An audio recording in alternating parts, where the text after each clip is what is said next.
Well, first of all, I'm really pleased to come and talk to you, trying to give you a little more insight about what I do and the type of patient we tend to see, and hopefully my knowledge can be transmitted to you and help you in your careers. Then, there are a few diseases that when we talk about the colitis, the term colitis basically is very simple. It's just inflammation in the colonic mucosa. And when we have this inflammation, it can happen because it can be immediate, acute. It just happened recently. And most of them are self-limiting.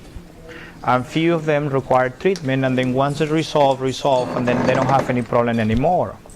But when we have this term of chronic colitis that has been a little bit longer time, then we start dealing with other type of diseases. In the acute phases, then usually you tend to have this parasite, you treat it, go away, or you have even bacterial or viral infections, they go away. But when we're dealing with more specific, longer terms, you say 2 weeks longer with colitis, or even month with colitis, then you start following into these categories.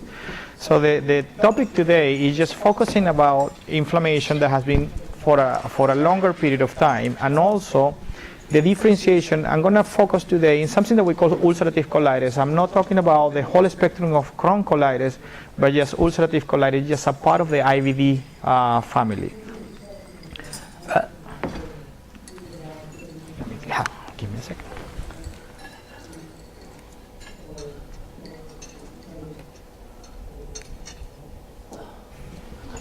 See, there you go. Finally, we make it work. Then when we talk about colitis is just a simple inflammation of the colonic mucosa, and that's where the term comes. And to make the diagnosis of colitis, when we are talking about this prolonged colitis, we need to have a diagnosis done specifically by pathology, meaning biopsies, endoscopies, and occasionally radiology tests can help us, can give you some pattern that definitely it can help us. When we talk about the different type of colitis, when we talk about chronic colitis, we have these Crohn's colitis and ulcerative colitis.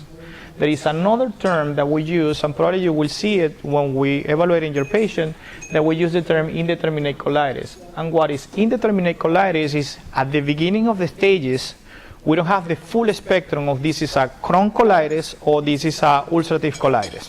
When we don't have that specific diagnosis yet done by pathology or by any other markers, then we have to call it indeterminate colitis. Later on, few weeks, few months, few years down the road, probably we can categorize it into the Crohn's and ulcerative colitis, but at the very initial beginning, then the term usually follow into indeterminate colitis. The characteristic, there are two patterns, and I'm going to probably take a little time to talk about Crohn's, even though it's the topic today. But when we have ulcerative colitis and we have Crohn's colitis, ulcerative colitis is very characteristic. It's limited to the wall, to the mucosa of the bowel, of the colon, no going in between the wall, and usually is limited from the rectum up to the cecum.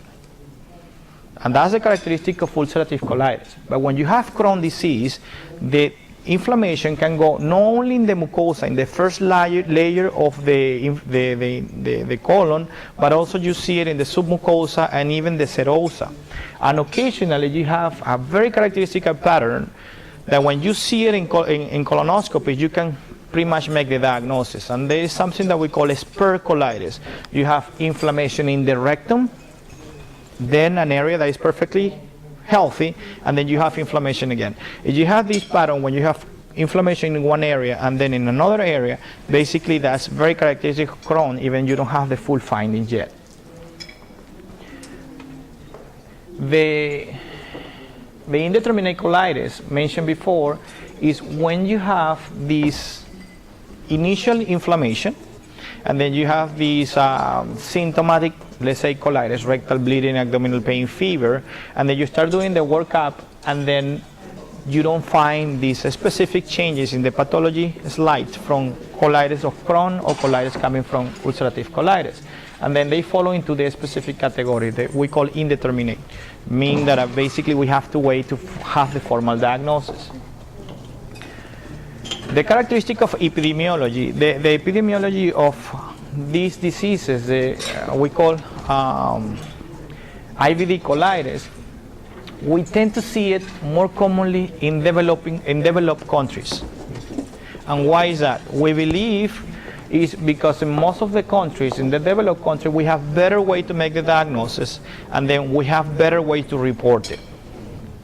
In another countries, sometimes they don't have access to gastroenterologists, they cannot really make the diagnosis, and even if you formally have the diagnosis, sometimes they are not reported at all. And then in our population, in the developed country, we have better statistics, and then we have the epidemiology still pointing to the developing countries, the leading in presentation of ulcerative colitis and Crohn's colitis. Going from the most common situation, we tend to see it more in adults, and the adults tend to have between 2.2 or 2 to 14 for every 100,000. So what that means basically is we're going to see a patient with any type of IBD up to 50,000 per year, new cases, okay? And then in the pediatric world, we have, in the adult world, we tend to see more ulcerative colitis as the major disease. But when we go to pediatrics, pediatrics tend to have more Crohn's disease. And I'm going to show you a few things after that. And then the ulcerative colitis doesn't follow too far behind. It's very close, and sometimes you can say 45 to 55%.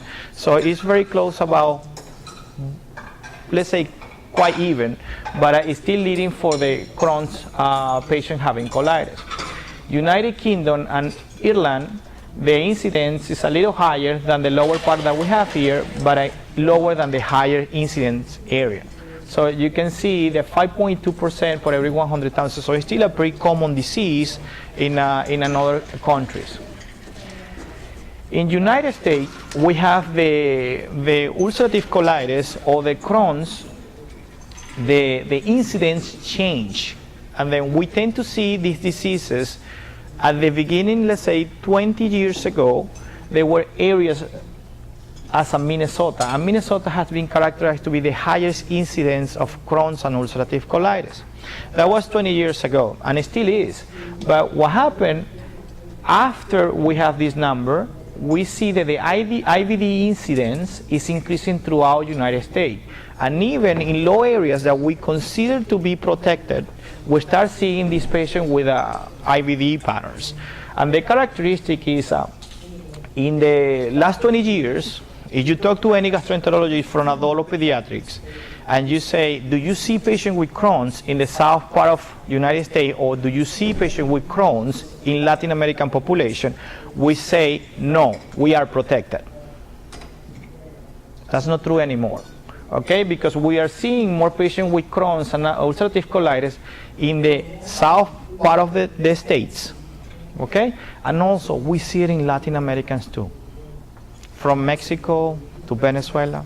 So we start seeing these new patterns that in the past we used to say we are protected. We are not protected anymore.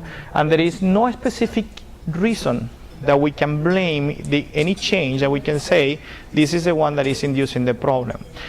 There are beliefs that there is a migration of the population, probably modification of gene, and there is a possibility of mutation of the bacteria. The combination of the three is increasing the incidence in our areas.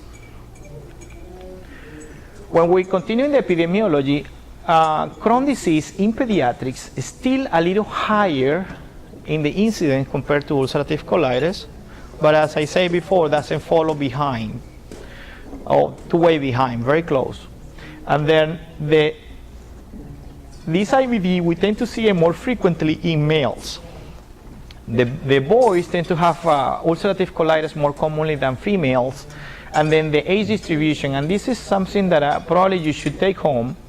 In the past, let's say a few years ago, a few decades ago, we tend to see that the IBD, little kids having Crohn's. You rarely hear that.